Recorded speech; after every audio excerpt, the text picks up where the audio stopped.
Assalamualaikum warahmatullahi wabarakatuh. Bismillahirrahmanirrahim. Alhamdulillahirabbil alamin. Wassalatu wassalamu ala asyrafil anbiya'i wal mursalin wa ala alihi wa sahbihi ajma'in. Yang berusaha Tuan Jasmi bin Mat Isa, Pengetua Sekolah Menengah Sains Tun Syed Syekh Shahabuddin, Puan Haliza binti Abdul Halim, Penolong Kanan Pentadbiran, Ustaz Sa'idin bin Halim, Penolong Kanan Hal Ehwal Murid, Encik Muhammad Afidi bin Muhammad Noor, Penolong Kanan Core Kurikulum, Barisan Guru-Guru Kanan, Ustaz Muhammad Idris, Guru Penjelaras Padar, Ustaz dan Ustazah, Guru-Guru dan seterusnya, rakan-rakan pelajar, ibu-ibu, bapa-bapa serta muslimin dan muslimat yang dikasihi Allah Subhanahu wa taala. Alhamdulillah. Bersyukur kita kepada Allah Ta'ala kerana dengan izin dan limpah kurnianya dapat kita bersama-sama pada malam ini untuk meneruskan program Halaqah Tafaghufiddin Tun Syed siri kedua. Dalam siri kali ini, Padar Tun Syed akan bersiaran di YouTube channel official Sekolah Menengah Sains Tun Syed Syekh Shahabuddin.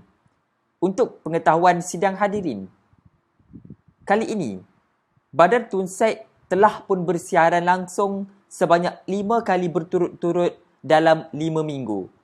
Oleh itu, sebelum kita bergerak jauh, demi memastikan atur cara yang kita rencanakan pada hari ini berjalan dengan lancar dan sempurna, majlis dengan segala hormatnya mempersilakan Pengerusi Badar 2021, Saudara Faiz Iqmal bin Faizal untuk memimpin bacaan doa. Majlis dengan segala hormatnya mempersilakan. Assalamualaikum warahmatullahi wabarakatuh. Bismillahirrahmanirrahim. Alhamdulillahilladzi bini'matihi tatimmus salihat. Assalatu wassalamu ala rasulina al-amin wa ala alihi wa ashabihi ajma'in. Segala puji-pujian hanyalah bagi Allah Ta'ala. Selawat dan salam ke atas junjungan besar Nabi Muhammad sallallahu alaihi wasallam dan keluarga serta para sahabat baginda.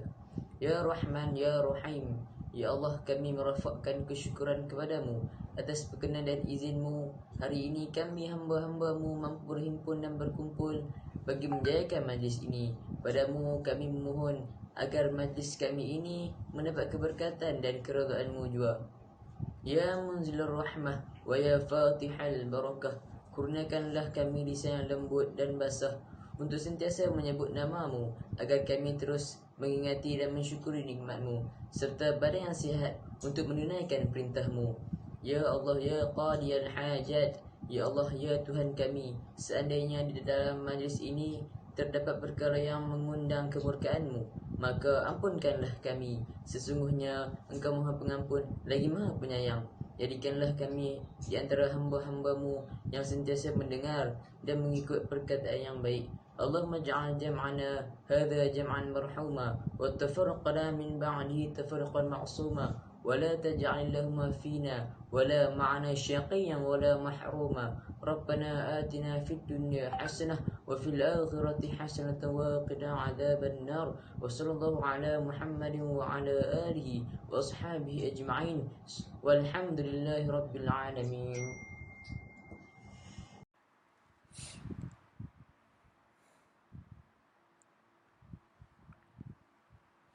Amin, amin, amin, ya Rabbal Alamin.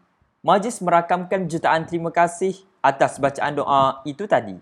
Diharapkan agar majlis kita sentiasa dipayungi rahmatnya. Hadirin, untuk makluman semua, program kuliah ini adalah anjuran bersama Badar Tun Syed dan Panitia Pendidikan Islam dengan kerjasama Unit Hem Tun Syed. Kuliah ini juga turut ditonton oleh guru-guru, kaki tangan sekolah serta pelajar-pelajar.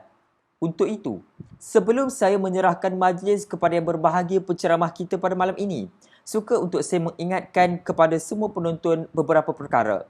Pertama, kepada guru, kaki tangan sekolah dan pelajar yang mendengar ceramah pada malam ini, anda bolehlah merekodkan kehadiran dengan menekan link kehadiran di ruangan komen. Ada 2 link kehadiran yang disediakan. yakni satu link kehadiran bagi guru-guru dan kaki tangan sekolah dan satu lagi kehadiran buat para pelajar.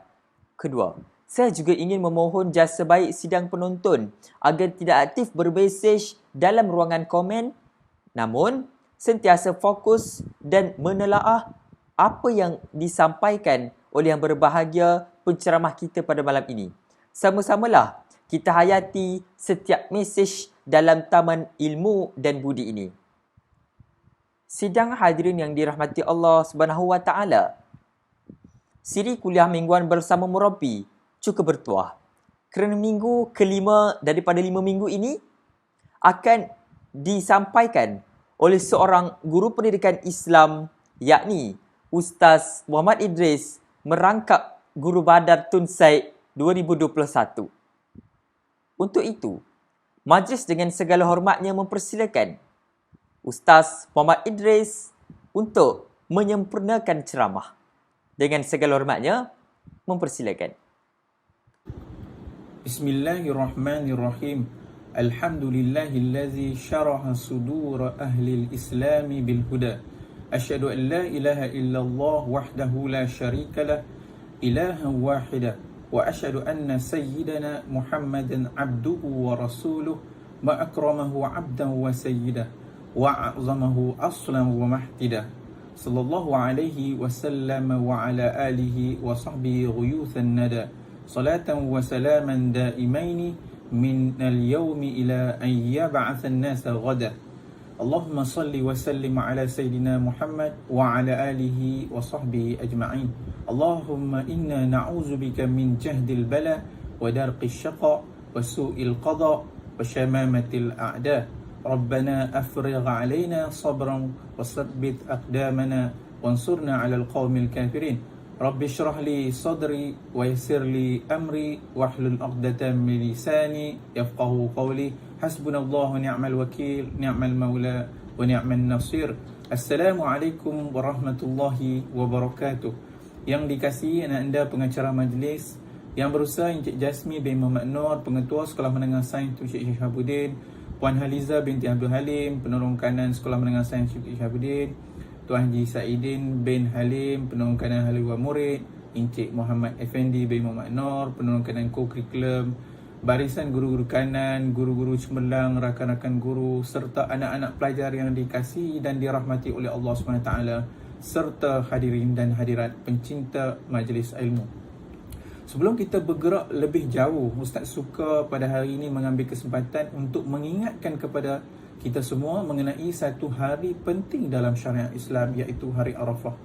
Hari Arafah mempunyai kelebihan yang besar dalam syariat Islam. Maka puasa pada hari tersebut mempunyai kelebihan dan fadilat yang amat besar. Sehubungan dengan itu, kita digalakkan berniat untuk berpuasa pada hari Arafah, kerana pada hari tersebut merupakan peluang untuk kita untuk mendapatkan ganjaran pahala yang sangat besar bagi membersihkan segala dosa-dosa setahun yang telah lalu dan dosa setahun yang akan datang. Rasulullah SAW bersabda, "Ma min yawmin afdalu 'inda Allahi min yawmin Arafah, yanzilu Allahu ila as-sama'i dunya fayubahi bi ahli al-ardi ahla as-sama' fayaqulu unzuru ila 'ibadi syu'than ghubran dahin ja'u min kulli fajjin 'amiq yarjuna rahmati wa lam yarau 'adzabi wa lam yura yawmun aktharu 'iqqan minan nar min yawmin Arafah." Maksudnya, tidak ada hari yang paling baik di sisi Allah Subhanahu Wa Taala melainkan hari Arafah. Allah turun ke langit dunia dan bermegah-megah dengan penduduk langit untuk penduduk dunia. Lantas Allah berkata, "Lihatlah kepada hamba-Ku, mereka berkumpul di hadapan dengan penuh debu.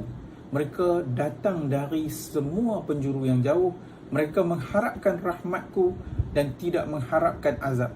Maka tidak dilihat hari yang lebih banyak pelepasan daripada api neraka-Ku melainkan daripada hari Arafah." Diriwayatkan daripada Ibn Hibban. Maka bila kita tengok tentang hari Arafah ni juga dipanggil sebagai hari penyaksian. Hari Arafah juga digelar sebagai hari penyaksian kerana pada hari tersebutlah Allah SWT mengambil perjanjian setia daripada zuriat Nabi Adam. Sebagaimana sabda Rasulullah SAW yang bermaksud sesungguhnya Allah Subhanahu Wa Taala telah mengambil perjanjian setia di Arafah daripada zuriat yang berada di dalam tulang belakang Nabi Adam dan mengeluarkan zuriat itu di hadapannya seperti biji-bijian. Kemudian Allah berkata kepada mereka dengan firman-Nya, "Bukankah aku Tuhan kamu?" Mereka menjawab, "Benar, Engkaulah Tuhan kami. Kami menjadi saksi." Yang demikian itu supaya kamu tidak berkata kepada hari kiamat nanti, "Sesungguhnya kami adalah lalai yang tidak diberi peringatan tentang hakikat tauhid ini." Dan hari Arafah ni juga terkenal dengan mujarabnya, mustajabnya doa. Arafah dikenal sebagai tempat berdoa paling mustajab, dan di situlah Nabi SAW mengambil masa yang sangat lama untuk berdoa. Menurut sumber lain, ada juga pendapat lain yang mengaitkan wukuf dengan wahyu yang diterima oleh Nabi Ibrahim AS agar menyembelih anaknya Nabi Ismail.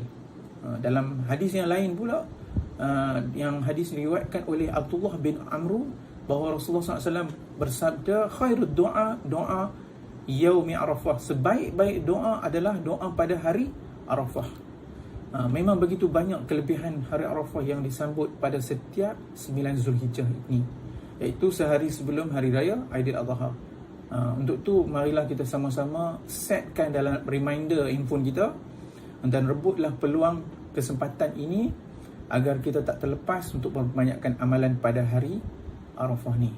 Mudah-mudahan Allah SWT memberi kekuatan dan kemudahan agar dapat melaksanakan amalan dengan tekun dan istiqamah. Muslim yang beriman akan sentiasa mengintai peluang dan keemasan yang disediakan oleh Allah SWT pada sepanjang masa, dan seterusnya memanfaatkannya demi meraih keredaannya serta kebahagiaan abadi di akhirat kelak. Muslim yang paling bijak di sisi Allah ialah seorang Muslim yang sentiasa bermuhasabah diri dan beramal untuk hari kemudian. Anak-anak dan juga hadirin dan hadirat yang dikasihi oleh Allah SWT, tajuk kuliah kita pada malam ini ialah Jom Bercinta dengan Al-Quran. Dalam bicara kali ini, Ustaz akan cuba membawa anak-anak untuk merencana bagaimana cara kita boleh mencintai Al-Quran. Setelah anak-anak sibuk dengan kelas PDPR selama 5 minggu, Ustaz pasti ada dalam kalangan anak-anak yang kurang ada kesempatan untuk mendekati Al-Quran. Jika ada yang mendekati pun tidak sampai kepada tahap bagaimana anak-anak mendekati buku-buku lain. Padahal Al-Quran sepatutnya dijadikan a must read activity oleh setiap kita walau apa jua keadaan. Malangnya kita hanya menggunakan Al-Quran untuk doa selamat atau sebagai enjin pencari maklumat. Al-Quran bukan enjin pencari maklumat. Al-Quran bukan juga kitab cerita, walaupun di dalam Al-Quran ni terdapat 1001 cerita. Ia bukan juga buku rujukan sains, walaupun Al-Quran mampu menjelaskan aspek-aspek sains seperti embryologi dengan terperinci. Untuk itu perlulah kita memikirkan cara terbaik untuk mendekati Al-Quran dalam usaha kita mencintai Al-Quran. Teringat saya kepada satu syair. Di mana syair tu berbunyi begini, sama al-fuqru faqrika raha sana amarat me babun ranguha kalau kate ce hajati ruhi zaibara. Ini dalam bahasa Urdu. Okay? Yang maksud dia begini, kehidupan kita adalah dianggap sebagai dapat dibanggakan berdasarkan apa-apa perbuatan baik kita. Adakah kita rasa memerlukan bimbingan Allah ataupun diri kita kosong? Maksudnya kehidupan ni akan dianggap baik, dibanggakan kalau bergantung kepada perbuatan baik kita. Kabi'a naujan jawan muslim tadabbur bi kia tu ne o kia gadon ta tu diska hai ektu ta huwa tara. Sambungan dia, syair dia macam tu, syair dalam Urdu. Adakah anda wahai muslimin berfikir mendalam tentang perkara ini? Dia kata dalam syair tu. Adakah kita ingin menjadi bintang bersinar ataupun bintang yang malam? Jadi terpulang kepada diri kita sama ada kita nak jadi bintang yang bersinar ataupun bintang yang malat. Kalau kita lihat manusia memang mempunyai banyak kesukaan dan kecintaan dalam hidup ni. Keinginan cinta yang kian bertambah tu akan menambahkan degupan jantung dan kedua belah dada kita semakin kencang. Begitulah orang yang bercinta ni, bila ada benda kesukaan dia, maka dia akan seronok. Begitulah juga dengan cinta yang kepada Al-Quran, cinta yang dalam dan kukuh dalam hati. Soal cinta dan adalah soal hati kalbu, sementara kita pula tidak mampu menguasai hati kita sendiri. Memang kita tak boleh menguasai hati kita sendiri. Hati seorang manusia ni terletak di tangan Allah SWT. Sebab tu kita kena bergerak kepada Allah SWT. Dia boleh membuka, Allah SWT boleh buka dan boleh menutup hati seorang bila-bila masa saja. Dia mengendakinya dengan hikmahnya serta ilmunya. Namun bila kita berbicara tentang cinta kepada Al-Quran, mula-mula kita kena tengok dulu cara macam mana untuk mengetahui bahawa seorang tu mencintai Al-Quran atau tidak. Apa tanda-tanda cinta sejati tersebut? Antara tanda-tanda cinta kita kepada Al-Quran adalah mencintai semua perkara yang dicintai oleh Allah dan membenci segala perkara yang dibenci oleh Allah SWT. Yakni kita redha terhadap semua perkara yang diridai oleh Allah dan marah jika Al-Quran itu dihina. Perasaan ini boleh wujud dengan apabila kita melaksanakan segala perintah Allah dan menjauhi segala larangan Allah dan Rasulnya. Yang kedua, tanda kedua adalah berasa nikmat apabila mendengar nama Allah dan atau berzikir menyebut nama Allah. Apabila kita berzikir, apabila kita mendengar nama Allah, kita rasa nikmat je, kita tak rasa berat, kita rasa nikmat, maka tanda cinta tu ada. Yang ketiga, apabila kita mengikuti dan mengamalkan sunnah-sunnahnya. Tanda cinta kepada Allah adalah mencintai Al-Quran, dan tanda cinta kedua adalah dengan mencintai Nabi-Nya. Apabila kita mencintai Allah dengan Al-Quran, itu tanda pertama. Tanda kedua adalah mencintai Nabi-Nya. Bila mana ada tanda-tanda seperti ini, maka kita duduk dalam, kita ada perasaan cinta. Sebab tu dalam firman Allah dalam surah Ar-Ra'd ayat 28, Allah SWT berfirman, allazina amanu wa tatma'inna qulubuhum bidzikrillah, ala bidzikrillah tatma'innal qulub. Maksudnya orang-orang yang beriman dan hati mereka menjadi tenteram. Orang yang beriman, hati mereka menjadi tenteram dan dengan mengingati Allah, ingat Allah. Tu maksudnya mengingati Allah. Allah bagi cinta kepada kita. Ingatlah, hanya dengan mengingati Allah, hati menjadi tenteram. Dalam ayat yang lain dalam surah Al-Imran ayat 32, Allah berfirman, qul ati'ullah war rasul fa in tawallaw fa innallaha la yuhibbul kafirin. Katakanlah, taatilah Allah dan Rasul, dan jika kamu berpaling, maka sesungguhnya Allah tidak menyukai orang-orang yang kafir. Anak-anak dan hadirin dan hadirat yang dikasihi sekalian, dewasa ni kita tengok banyak jenis cinta yang kian tumbuh. Ada cinta monyet, ada cinta setengah hati, cinta bertepuk sebelah tangan, cinta dusta. Semua ni cinta-cinta yang tak pasti, dan keperitan akan dirasai oleh pencipta itu sendiri. Hari ni Ustaz bawa untuk kita mencintai, untuk mengambil cerita tentang cinta yang hakiki, iaitu cinta kepada Al-Quran yang tidak akan dapat kekecewaan. Di kesempatan ni Ustaz suka juga berkongsi beberapa istilah dalam Al-Quran yang merungkai tentang perkataan cinta ni. Dalam Al-Quran, aspek cinta ni dinukilkan oleh Allah SWT dalam beberapa ayat, di mana cinta dalam Al-Quran mempunyai 8 maksud. Pertama, Allah gunakan perkataan cinta mawaddah. Allah gunakan perkataan mawaddah. Cinta mawaddah ni pada cinta yang membuatkan hati berkobar-kobar, membara, menyayangi. Orang yang memiliki cinta ni selalunya dia ni suka berdua-duaan. Dia tak mau berpisah dan ingin memuaskan perasaan cinta dia. Okey, dan dia ingin menguasai cinta ni dan hampir tak boleh fikir pasal benda lain.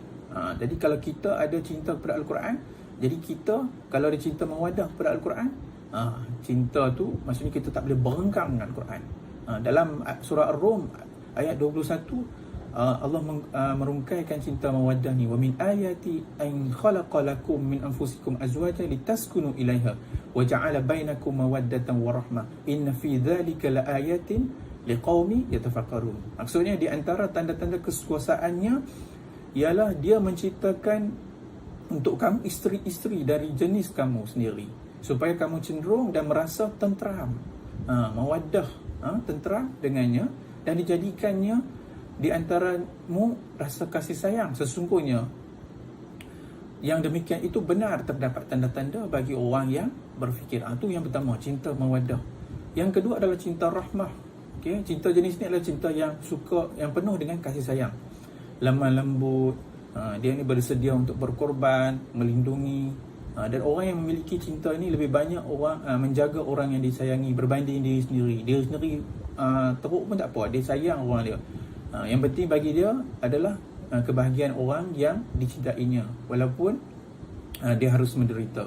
Dalam Al-Quran, keluarga disebut al-arham, zawi al-arham, iaitu orang yang memiliki hubungan kasih sayang secara fitrah. Okey, sebab itulah ibu-ibu umpamanya dia menyayangi anak-anaknya walaupun dia terpaksa bersusah. Ibu-ibu yang contoh bekerja balik siang, bekerja dan balik nak menjaga anak-anak di rumah kan umpamanya, dan ayah pun sama juga. Ibu-ibu terutamanya lah. Jadi dia ni ada perasaan kasih sayang, walaupun dia letih, dia sanggup lagi melayan anak-anaknya. Itulah perasaan cinta rahmah yang ada. Kita boleh tengok ayat dia dalam surah Al-Kahfi ayat 81, di mana Allah berfirman, wa aradna an yubdilahuma rabbuhuma khairan minhu zakatan wa aqraba rahma. Dan kami mendaki supaya Tuhan mereka mengganti bagi mereka dengan anak lain yang lebih suci, lebih baik kesuciannya daripada dari anaknya, dan lebih dalam kasih sayangnya kepada ibu bapanya. Itu cinta yang kedua. Cinta yang ketiga adalah cinta mail. Cinta yang membara hanya untuk sementara. Cinta yang mail, mim ya lam, mail. Cinta yang membara sementara je, cenderung sementara je, tanpa untuk tidak mempedulikan perkara lain. Selalunya contoh cinta mail ni disebut dalam konteks orang yang berpoligami. Apabila dijatuh cinta kepada yang muda, dia dah kahwin, dia ada yang nak kahwin satu lagi, dia cenderung dia melupakan perkara yang lama. Dalam surah An-Nisa ayat 129 Allah nukilkan tentang cinta mail ni, iaitu walan tastati'u an ta'dilu bainan nasi walau harastum fala tamilu kullal mail, dan kamu sekali-kali tidak akan dapat berlaku adil di antara isteri-isterimu walaupun kamu sangat ingin berbuat demikian. Kerana itu janganlah kamu terlalu cenderung kepada yang kamu ni. Ni cinta cenderung orang panggil. Okey, sehingga kamu biarkan yang lain terkatung-katung. So kalau tak boleh adil, jangan. Tu cinta mail. Cinta yang ketiga adalah cinta yang kita panggil sebagai cinta syarafah. Cinta syarafah ni ataupun dalam istilah lain kita panggil mabuk asmara lah, iaitu cinta yang mendalam, semula jadi rindu dan memabukkan. Orang yang diserang dengan cinta ni biasanya seperti orang gila lah, lupa diri dan hampir-hampir tak sedar diri terhadap apa yang dia lakukan.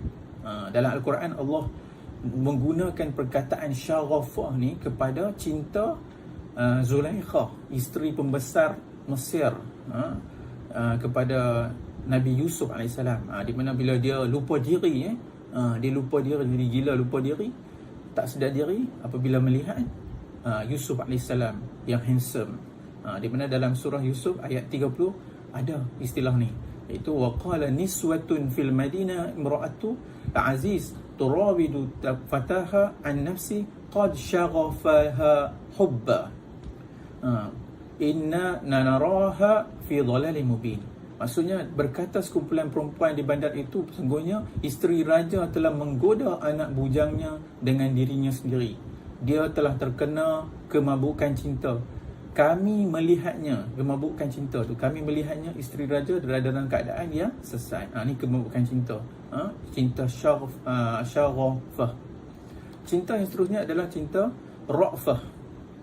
Cinta ra'fah adalah cinta yang kasih sayang yang begitu mendalam sehingga dia abaikan norma-norma kebenaran, ataupun dalam istilah lain kita panggil cinta ra'fah ni cinta dayus, iaitu contohnya macam kita sayangkan anak sehingga kasihan kita, kesian kita tak mau nak bertindak untuk menyuruhnya untuk melakukan amal makruf. Contohnya kalau di rumah mak ayah umpamanya anak-anak kita nak kejutkan anak-anak untuk bangun subuh umpamanya. kesian anak tidur mengantuk dan kita tu adalah cinta rafah orang panggil. Okey, cinta rafah dan membesar-besarkan cara yang salah, tu salah. Okey, dan cinta ni Allah sebut dalam Al-Quran, ada Allah nukilkan dalam surah An-Nur, di mana Allah mengingatkan untuk kita tidak bersifat dayus terhadap orang yang berzina. Allah kata az-zani waz-zani, surah An-Nur ayat 2, az-zani waz-zani fajlidu kulla wahidin minhuma mi'ata jaldah wa la ta'khuzu bihima ra'fatun fi dinillah. Ra'fatun, kataan ra'fah ni adalah kita bersifat kesian nak melaksanakan tanggungjawab. So kalau macam contoh orang nak melaksanakan tanggungjawab, kita bersiap berasa kelas kasihan terhadap orang ni. Cinta tak apalah, dia rosak pun tak apa. Macam tu. Tu cinta yang seterusnya. Nauzubillah, tak ada siapa di antara kita yang ada cinta macam ni. Dan cinta yang seterusnya adalah cinta kita panggil sebagai cinta syabah. Ni cinta buta, yang mendorong untuk tidak menolak daripada melakukan apa-apa saja. Al-Quran menyebut tentang keadaan ini ketika mengisahkan bagaimana Nabi Yusuf AS berdoa supaya dipisahkan daripada Zulaikha pada setiap hari dia menggoda. Kerana jika tidak, lama-kelamaan Nabi Yusuf boleh tergelincir dalam perbuatan zina. Di mana Allah nukilkan cerita tentang Nabi Yusuf ni dalam surah Yusuf ayat 33. Qala rabbi sijni ahabbu ilayya mimma yad'unani ilayhi wa illa tasrifu anni kaidahunna asbu. Ni perkataan asbu ilayhinna wa akun minal jahilin. Di mana Yusuf AS berkata, wahai Tuhanku, penjara lebih aku sukai daripada memenuhi ajakan mereka kepadaku. Dan jika tidak engkau hindarkan daripadaku tipu daya mereka, tentu aku akan cenderung untuk memenuhi keinginan mereka. Ni cenderung untuk keinginan mereka tu, as-subu. Okay? Dan tentulah aku termasuk dalam golongan-golongan orang yang bodoh. Jadi itu adalah cinta, untuk tidak menolak melakukan apa-apa saja.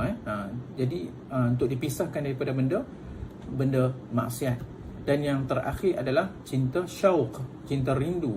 Iaitu syarat cinta ni bukan daripada Al-Quran tapi daripada hadis, di mana Allah SWT berfirman, man kana yarju liqa'a Allahi fa inna ajalallahi la'at wa huwa as-sami'ul alim, dalam surah Al-Kabut, di mana barang siapa yang berharap bertemu dengan Allah, maka sesungguhnya waktu itu pasti datang. Dan dia Allah yang maha mendengar lagi maha mengetahui. Jadi kalimat rindu ni kemudiannya adalah kalimat rindu kita kepada Allah SWT, rindu kepada Allah. Dan yang seterusnya adalah cinta kulfah. Cinta kulfah adalah cinta yang terakhir, iaitu cinta yang keenam, iaitu cinta yang disertai dengan kesedaran untuk mendidik halal positif, walaupun kita rasa sulit. Contohnya kita menyuruh anak-anak kita menyapu dan bersihkan bilik sendiri, walaupun kita ada pembantu rumah. Tapi kita nak ajak anak kita untuk susah. Okey, susah, buat kerja, bagi susah. Okey. So itu adalah cinta kulfah, di mana kita nak bagi anak-anak tu susah. Dengan kesusahan tu kesusahan tu mengajar kita bercinta, untuk kita sayang kepada dia. Dan sebagaimana dalam firman Allah SWT, Allah sebut cinta kulfah ni dalam surah Al-Baqarah ayat 286, la yukallifullahu nafsan illa wus'aha. Allah tidak membebani seseorang melainkan dengan kesanggupannya. Kulfah yukallifu, tu kat situ. Maksudnya cinta Allah kepada kita untuk mendidik supaya walaupun Allah bagi macam-macam, tetapi bukannya kerana nak membebankan, tetapi nak mendidik kita. Itu adalah antara kalimah-kalimah cinta yang ada dalam Al-Quran. Anak-anak dan hadirin dan hadirat yang dirahmati Allah SWT. Seterusnya, bagaimana kita nak mengukur cinta kita kepada Allah SWT? Bagaimana kita nak tahu bahawa cinta kita ni ada cabaran yang kuat ataupun tidak? Pertama, kita kena tengok, tentukan objek yang kita hati cintai. Dalam konteks ni kita tengok Al-Quran. Kita kena buktikan jika sememangnya kita mencintai Al-Quran. Macam mana kita nak tahu kita mencintai Al-Quran ataupun tidak? Kita baca Al-Quran setiap hari ataupun tidak? Komitmen kita setiap hari ketika membaca, berapa ayat yang kita baca? Ataupun kita baca satu muka surat ke, dua muka surat, berapa halaman kita baca, berapa juzuk, terpulang lah. Yang paling penting sekali adalah kita membaca Al-Quran pada setiap hari, mampu membaca dan menghafaz. Jadi tentukan objek yang dicintai dan kita buktikan bahawa kekerapan kita berjumpa dengan objek yang dicintai. Dalam konteks ni adalah Al-Quran. Maka kalau kekerapan kita berjumpa dengan Al-Quran, maka kekerapan kita lah, kita mengukur cinta kita maksud kuat. Yang kedua, kita nak uji kekuatan cinta kita. Macam mana? Mampu atau tidak? Hal ini dapat kita buktikan apabila kita baca Al-Quran secara istiqamah, berterusan. Kualiti cinta tu akan terbukti, cinta kepada Al-Quran tu akan terbukti dengan kuat apabila kita membaca Al-Quran sudah menjadi kebiasaan. Menjadi Al-Quran tu jadi kebiasaan, bukan kita baca bermusim. Contoh bila main Ramadan je kita pulun khatam Quran, tetapi lepas Ramadan Quran tu jadi berabuk. Tak mahu macam tu. Tu kira cinta yang tak kualiti, dan perasaan kehilangan tu akan muncul. Orang yang cinta kepada Al-Quran ni, dia akan rasa kehilangan, dan perasaan kehilangan tu akan muncul jika dalam sehari dia tak berinteraksi dengan Al-Quran. Andai kata kita rasa macam kurang hari kita, maka kualiti cinta tu akan kuat.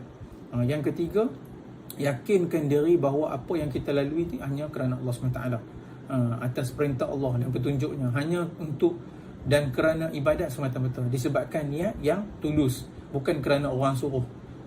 Bukan kerana cikgu suruh, ayah suruh, tetapi kerana kita mahu untuk melakukan kerana Allah SWT. Kalau ada tiga elemen ni kita uji, maka baru kita tahu bahawa kita ada kualiti tak. Kadang-kadang ada orang tak ada, dia yakin tengok, dia uji tengok tak ada, dia perasaan dia hilang, dia sekejap dia ada, skip semua, sekejap dia cinta, sekejap tak cinta, bermusim namanya. Jadi apa yang kita perlu buat untuk kita mencintai Al-Quran? Ustaz bagi tips sikit pada hari ini. Pertama, untuk kita bangkitkan perasaan cinta kepada Al-Quran, benda pertama adalah senjata yang ada pada orang mukmin adalah doa dan bertawakal kepada Allah SWT. Bolehlah amalkan doa-doa tertentu. Contohnya, kita bolehlah kerap baca dalam solat kita baca. Setiap kali solat kita bacalah doa-doa seperti ini. Contohnya seperti doa Allahumma nawwir qulubana bil Quran, Allahumma nawwir wujuhana bil Quran, Allahumma shrah sudurana bil Quran, Allahumma azil humumana wa ghumumana bil Quran, Allahumma azil humumana wa ghumumana bil Quran, Allahumma allimna minhu ma jahilna wa dhakkirna minhu ma nasina warzuqna tilawatahu ana al-laili wa atrafan nahar ala al-wajhi alladhi yurdika anna. Tu contohnya. Kita boleh baca doa seperti itu. Ataupun kalau kita nak baca doa seterusnya pun boleh. Doa lain seperti contohnya Allahumma inni abduka wa ibnu abdika wa ibnu amatika nasiyati biyadika madin fiyya hukmuka adlun fi qada'uka asluka bikulli ismin huwa laka sammaita bihi nafsak aw allamtahu ahadan min khalqik aw anzaltahu fi kitabik aw ista'tharta bihi fi ilmi al-ghaib indaka an taj'ala al-Qur'ana rabi'a qalbi wa nura sadri wa jalaa huzni wa zahaba hammi. Ataupun kita baca doa ringkas lagi, iaitu seperti Allahumma ma'il Qur'ana fi qalbi hifadhan wa ala lisani tilawatan wa fi suluki khuluqan warzuqni minhu al-ilmu wal amal. Allahumma kama ja'altu kulla nabadatan tazidu minni umran wa aj'alha taziduni minka qarban. Tu adalah 3 doa. Tu benda pertama yang kita perlu lakukan adalah sentiasa berdoa kepada Allah SWT supaya Allah mantapkan cinta kita kepadanya, kepada Al-Quran. Tu yang adalah senjata pertama. Senjata kedua adalah berilmu. Kita kenalah berusaha mempelajari dan memahami keagungan, kepentingan Al-Quran dan kepentingan kepada orang-orang yang mempelajari dan menghafaz dan mengamalkannya.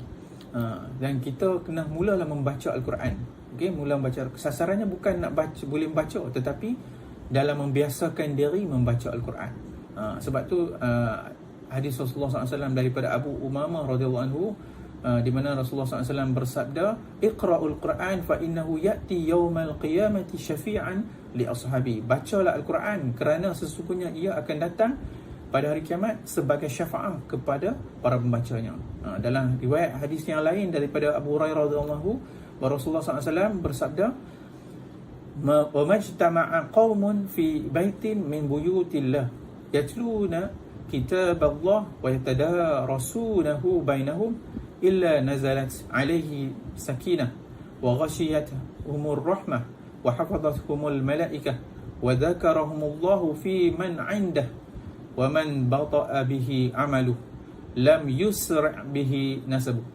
Maksudnya, dan tidaklah satu kaum berkumpul di rumah-rumah Allah sambil membaca Al-Quran dan mempelajarinya sesama mereka, melainkan diturun ketenangan kepada mereka, diliputi oleh rahmat Allah SWT, serta malaikat-malaikat mengerumuni mereka, dan Allah menjadikan makhluk-makhluk yang berada di sisinya menyebut-nyebut mereka. Dan barang siapa yang beramal yang amalannya perlahan, maka nasabnya tidak dapat mengangkat darjatnya. Dalam hadis satu lagi, iaitu hadis yang diriwayatkan oleh Abdullah bin Mas'ud radhiyallahu anhu, bahawa Rasulullah SAW pernah bersabda, ini hadis yang famous, man qara'a harfan min kitabillah falahu bihi hasanah wal hasanatu bi 10 amsalha wa la aqulu alif lam mim harfun walakin alif harfun wa lam harfun wa mim harfun. Barang siapa yang membaca satu huruf di dalam Al-Quran, maka baginya satu kebaikan, dan setiap kebaikan itu digandakan menjadi 10 kebaikan yang dimisal dengannya. Dan aku tidak mengatakan alif lam mim satu huruf, akan tapi alif satu huruf, lam satu huruf, dan mim satu huruf. Maka rebutlah peluang untuk menambah kecintaan kita kepada Al-Quran dengan membaca Al-Quran. Mula doa yang kedua, keraplah membaca Al-Quran. Dan proses membaca Al-Quran, sama-samalah kita cuba untuk mengenal dasar huruf hijaiyah terlebih dahulu. Huruf hijaiyah ni adalah hal utama saat dalam kita mempelajari Al-Quran, kerana hijaiyah ni merupakan huruf abjad dalam bahasa Arab yang ada 29 huruf hijaiyah. Kita cuba mengenal secara sebutan. Dengan cara sebutan tu, maka kita lebih mencintai Al-Quran. Yang kedua, kita hendaklah memahami dalam proses membaca Al-Quran ni, kita memahami tanda bacaan dan hurufnya. Selain huruf hijaiyah, kita perlu tahu juga tanda-tanda bacaan, harakat berapa banyak yang berada dalam Al-Quran. Tanda ni berfungsi sebagai aturan yang menentukan bagaimana pengucapan huruf hijaiyah dalam satu bacaan. Ada juga tanda-tanda bacaan seperti kalau 5 harakat, huruf mat bertemu dengan hamzah, bagaimana? Tu tanda-tanda tersebut mestilah diambil kira. Barulah kecintaan kita kepada Al-Quran akan ni. Selain daripada tu, kita kena kenallah hukum tajwid yang ada dalam Al-Quran, sama ada secara sederhana ataupun yang tajwid-tajwid yang seterusnya. Macam mana kita dapat membunyikan dan melafazkan huruf-huruf Al-Quran dengan baik. Dan beberapa hukum tajwid yang umum diketahui seperti izhar, bacaan harus diucapkan dengan jelas, iqlaq, bacaan harus diucapkan dengan mendengung, iqlaq, bacaan harus diucapkan sama-sama dan sebagainya. Bacaan-bacaan tu mestilah diketahui supaya kita dapat mencantikkan bacaan Al-Quran tersebut dengan membaca. Seterusnya, kita boleh juga mencantikkan bacaan tersebut dengan membaca Al-Quran adalah dengan menyiapkan waktu untuk belajar membaca Al-Quran. Kita setkan masa. Kalau selama ni kita bangun pagi, kita tengok handphone, bangun pagi lepas mandi, cepat-cepat sembahyang dan buka Al-Quran. Elakkan tengok Quran handphone. Kalau tengok Quran dalam handphone tak apa, tak masalah. Tapi kita cuba budayakan untuk dapatkan bacaan yang baik-baik. Proses tu tak sementara, bukan sekejap yang boleh dapat. Kita kena cuba luangkan waktu khusus untuk membaca Al-Quran, dan sebaliknya mencari guru yang boleh membimbing kita kalau bacaan kita salah. Dan kita mestilah belajar membaca dengan bersungguh-sungguh, dan tidak putus asa. Seperti ibarat mata pisau lah, semakin diasah makin akan tajam. Begitu juga lah kemampuan kita untuk membaca Al-Quran. Jangan lupa untuk rajin mempraktikkannya, kerana dengan fasih membaca sajalah kita dapat menambah kecintaan kita kepada Al-Quran. Itu yang kedua, doa, membaca. Yang ketiga adalah dalam proses kita mencintai Al-Quran, kita kena ada usaha next, iaitu menghafaz Al-Quran. Kita dah doa, kita dah baca, kemudian kita menghafaz Al-Quran. Melalui pengalaman saya sendiri lah kan, Bila mana kita menghafal Al-Quran, kita akan rasa lagi seronok mendekati Al-Quran. Sebab tu Rasulullah SAW pernah bersabda, man ta'allama Al-Quran fastazharu wa hafizahu adkhalahu Allahu al-jannah wa syafa'ahu fi 'ashratin min ahli al-baiti kulluhum wa qad wajabat lahumul nar. Di mana Rasulullah SAW pernah bersabda, barang siapa yang belajar Al-Quran lalu berusaha menghafalnya dan dia biasa menghafal, nescaya Allah akan masukkannya dalam syurga. Orang yang menghafal Al-Quran ni, Allah masuk dalam syurga, dan Allah akan menerima permohonan syafaat yang diajukan olehnya kepada 10 orang ahli keluarganya, dan semuanya telah diputuskan masuk ke dalam neraka. Yang dimasuk neraka tu Allah bagi syafaat bagi orang yang menghafal Al-Quran. Tu yang kedua. Yang ketiga, yang keempat, iaitu memahami Al-Quran, atau dalam istilah lain kita kata tadabbur Al-Quran. Kata tadabbur ni sering kita guna ketika kita melihat indahnya alam, laut yang luas bentang, langit yang menawan tanpa tiang, sehingga kita berfikir yang mendalam bahawa di sebalik ciptaan tu, tu maknanya tadabbur. Allah SWT berfirman dalam surah Muhammad, dalam ayat yang ke-24, di mana Allah SWT berfirman, afala yatadabbarun al-Quran am ala qulubin aqfaliha. Setelah diterangkan yang demikian, maka adakah mereka sengaja tidak berusaha memahami serta memikirkan Al-Quran, atau telah ada di atas hati mereka kunci penutup yang menghalang menerima ajaran Al-Quran. Dalam ayat yang lain, dalam surah Sad ayat yang ke-29, Allah SWT berfirman, kitabun anzalnahu ilaika mubarakun idza tadabbaru ayatihi wa liyatadhakkara ulil albab. Maksudnya Al-Quran ialah sebuah kitab yang kami turunkan kepadamu dan umatmu, wahai Muhammad, kitab yang banyak faedah dan manfaat untuk mereka memahami, liyatadabbaru, dengan teliti kandungan ayat-ayatnya, dan untuk orang-orang yang berakal sempurna beringat mengambil peringatan, iktibar. Maka untuk merasai nikmat daripada Al-Quran, kita hendaklah tadabbur Al-Quran. Tapi apa tu tadabbur Al-Quran, dan apa makna tadabbur sebenarnya? Maksud tadabbur ni ialah memahami Al-Quran dan menghayati makna-makna yang terdapat dalam Al-Quran, ayat Al-Quran. Tadabbur ni sangat penting, kerana tadabbur ayat Al-Quran ni kita boleh mengambil pelajaran penting daripada Al-Quran dan dapat mengamalkan isi dalam Al-Quran tersebut. Selain itu, dengan tadabbur ni kita dapat memahami dengan benar maksud ayat-ayat Al-Quran tersebut dengan baik. Tapi macam mana cara dia untuk tadabbur Al-Quran? Yang pertama, ada dua cara. Cara pertama untuk tadabbur Al-Quran adalah dengan apabila kita baca Al-Quran, kita menyedari bahawa kita adalah orang yang diajak berbicara oleh Al-Quran. Bila kita duk baca tu, kita duk rasa bahawa Al-Quran tu berbicara dengan diri kita.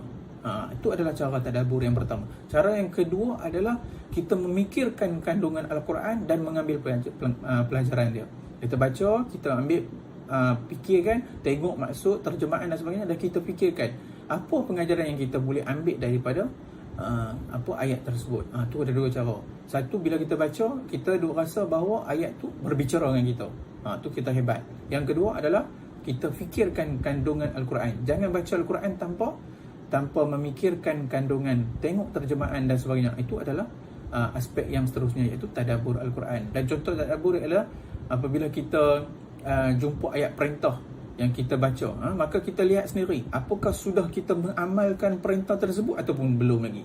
Jika kita sudah mengamalkan perintah tersebut, maka kita hendaklah memuji Allah SWT, syukur kepada Allah SWT. Kita minta kepada Allah SWT supaya istiqamah diberi, kita mengamalkan perintah tu. Namun apabila kita belum mengamalkan perintah tersebut, maka kita hendaklah segera untuk mengamalkan. Itu maksud tadabbur. Dan marilah kita berusaha dan berdoa agar Allah beri kekuatan kita untuk memahami makna tadabbur dan menjadikan tadabbur Al-Quran itu sebahagian daripada hidup kita, dan kita mengamalkannya agar kita mampu mengamalkan kandungan Al-Quran itu dengan baik dan sempurna. Yang seterusnya adalah strategi seterusnya, cara seterusnya untuk menambah kecintaan kita kepada Al-Quran adalah mencintai Al-Quran itu sendiri dan menanamkan cinta kepada anak-anak kita, keluarga kita sejak awal lagi, supaya Quran tu jadi vitamin yang selalu kita ambil anak-anak dewasa ni, dan mengalahkan cinta-cinta kepada perkara lain. Kalau ada cinta kepada lain, cinta ni dulu, dan kita latih anak-anak menghafal Al-Quran, kita menghafal Al-Quran, dan kita mengajak ahli keluarga kita menghafal Al-Quran, bermula dengan surah-surah yang lazim, daripada kita menghafal lagu-lagu yang melalaikan, kita hafal yang ni lagi penting lagi, dapat pahala lagi. Dan tu step pertama, okey, step mencintai Al-Quran ni, okey. Kita menghafal ayat Al-Quran dan kita lazimkan bacaan ayat-ayat Al-Quran tersebut dalam kehidupan kita.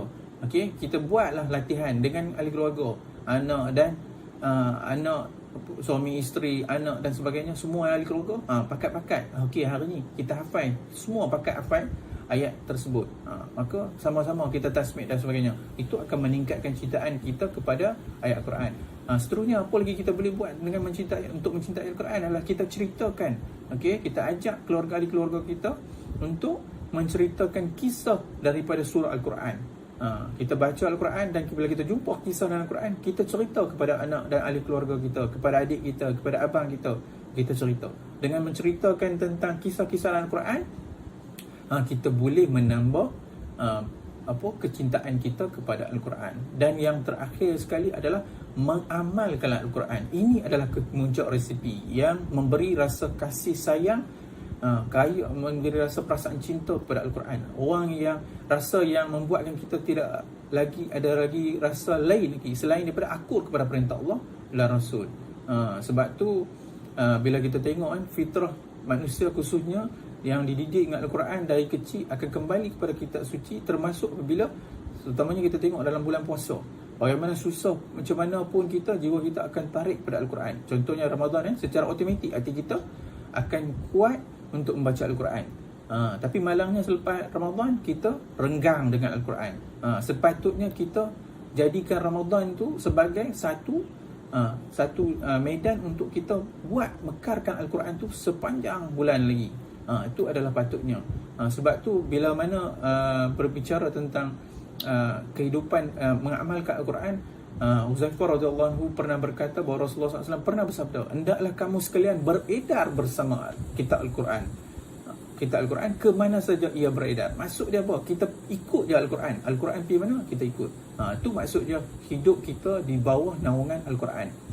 Barulah kita, bila kita hidup dalam naungan Al-Quran, kita akan dapat banyak keuntungan. Kita akan dapat lahirkan kebahagiaan hidup di dunia dan akhirat. Dan antara lain, pertama, hidup kita akan terbimbing. Walau hebat macam mana pun orang tersebut, maksudnya pandai macam mana orang tersebut, belum tentu mampu membezakan antara hal yang hak dan yang batil. Kemampuan beza tu sangat penting untuk menentukan kehidupan kita lebih baik ataupun tidak. Tapi kalau orang tu tak ikut Quran, dia boleh terbatil, dia boleh ikut kepada perkara yang batil. Yang kedua, dengan kita hidup dalam naungan Al-Quran ni, kita mampu mengatasi segala persoalan dalam hidup kita. Hidup ni tak akan lepas daripada persoalan. Jika Al-Quran tu dijadikan panduan hidup kita, maka manusia tu akan jadi takwa, dan ketakwaan tu akan buatkan dia mampu mengatasi segala persoalan dalam hidup dia. Dan yang ketiga, kehidupan akan menjadi bersih bila mana orang tu hidup dalam naungan Al-Quran. Manusia lahir dalam keadaan suci, tetapi jika tanpa panduan Al-Quran, manusia tu akan kotor jiwa dia, fikiran dia kotor, perbuatan dia pun akan kotor. Akhir sekali, dalam usaha kita mencintai Al-Quran, kita memerlukan 4 perkara, iaitu kita perlukan 4 perkara, iaitu apa dia? Pertama, kita perlukan istiqamah. Yang kedua, kita perlukan sabar. Yang ketiga, kita perlukan ikhlas. Yang keempat, kita perlukan syukur. Untuk mencintai Al-Quran tidak akan lancar serta-merta tanpa adanya istiqamah. Kita kena istiqamah selalu. Jangan hari ni kita baca Quran, esok tak baca. Kena ada istiqamah. Baca sikit-sikit pun tak apa, tapi baca berterusan. Yang kedua, kita kena ada kesabaran. Sabar. Sabar ni adalah pakej kedua yang diperlukan, kerana kadang-kadang kita mengalami kesulitan dengan pelbagai halangan lain yang menggagalkan kita mencintai Al-Quran. Ada banyak halangan.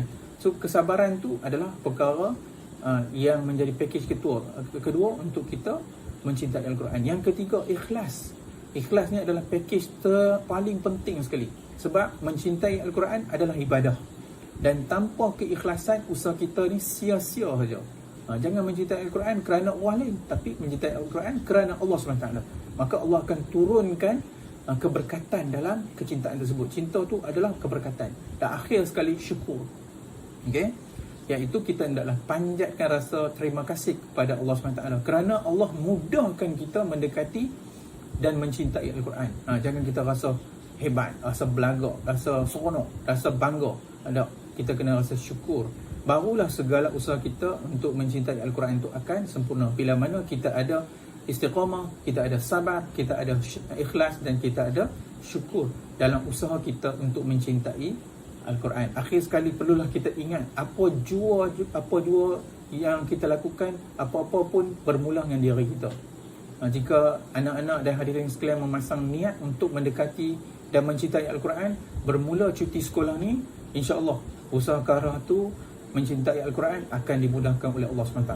Sebab tu kita perlu pasang niat dan merancang untuk mewujudkan persetaraan Al-Quran, persetaraan Al-Quran dalam diri kita dan juga keluarga kita. Teringat saya kepada sebuah syair yang dinukilkan oleh Allamah Muhammad Iqbal, di mana bunyi syair ni berbunyi begini, Taya risme apna maqam fai dakar, naya zamane ne subkusam fai dakar. Di mana dalam syair dalam bahasa Urdu ni disebut Taya risme apna maqam fai dakar, ciptalah suasana untuk diri sendiri dalam mencari cinta Allah SWT. Naya zamane ne subkusam fai dakar, ciptalah suasana baru setiap hari. Ciptalah suasana baru setiap hari, setiap malam untuk merebut cinta Allah SWT. Kuda agar dil fisra samaj dia tujuh ko. Saku tehai Islam gum kalam faidakar. Jika Allah mengendaki hati kita memahami cinta Allah, maka ciptakanlah suasana cinta memahami kalam Allah SWT tersebut. Mere tarikh amire nahi fakiri ke kuti na bej gharibi mere nam faidakar. Cara aku bukan untuk kemewahan. Allamah Iqbal kata, cara aku bukan untuk kemewahan, tetapi untuk kemiskinan, menagih cinta Allah SWT. Janganlah kita mementingkan keseronokan diri, tetapi carilah situasi-situasi menyeronokkan, mencintainya. Itu maksud dia. Maksudnya mencintainya. Semoga kita diberi kekuatan untuk menjaga hubungan kita kepada Allah SWT dan keseronokan untuk mencintai Al-Quran. Semoga Allah diberi kekuatan, semua kita diberi kekuatan oleh Allah SWT untuk mencintai Al-Quran. Semoga Allah memberi kebaikan kepada diri kita asbab cinta kita kepada Al-Quran. Terima kasih kepada semua yang mengikuti siri kuliah pada malam ini. Segala yang baik datang daripada Allah SWT, segala kekurangan dan kelemahan datang daripada diri ini yang lemah. Rebutlah peluang dengan membaca Al-Quran. Sekian, wabillahi taufiq wal hidayah. Wassalamualaikum warahmatullahi wabarakatuh. Majlis mengucapkan ribuan terima kasih atas ceramah yang baru disempurnakan itu tadi.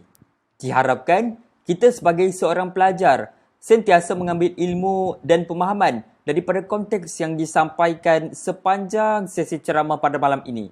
Sama-samalah kita tingkatkan kesungguhan kita dan adab kita terhadap guru, ilmu yang dipelajari serta ibu bapa di rumah.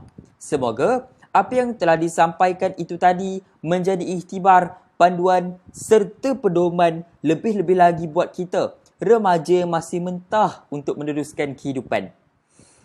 Sebelum kita tinggalkan majlis pada hari ini, pihak penganjur ingin mengingatkan sekali lagi kepada guru-guru yang turut serta mendengar ceramah pada malam ini untuk menekan link kehadiran di ruangan komen. Begitu juga bagi para pelajar.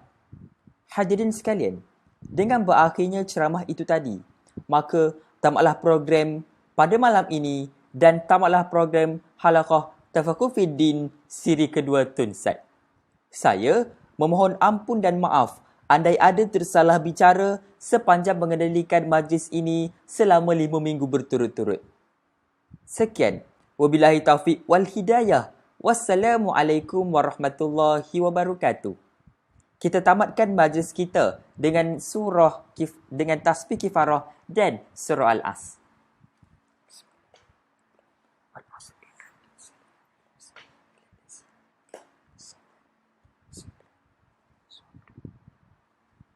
Itu saja daripada saya. Assalamualaikum.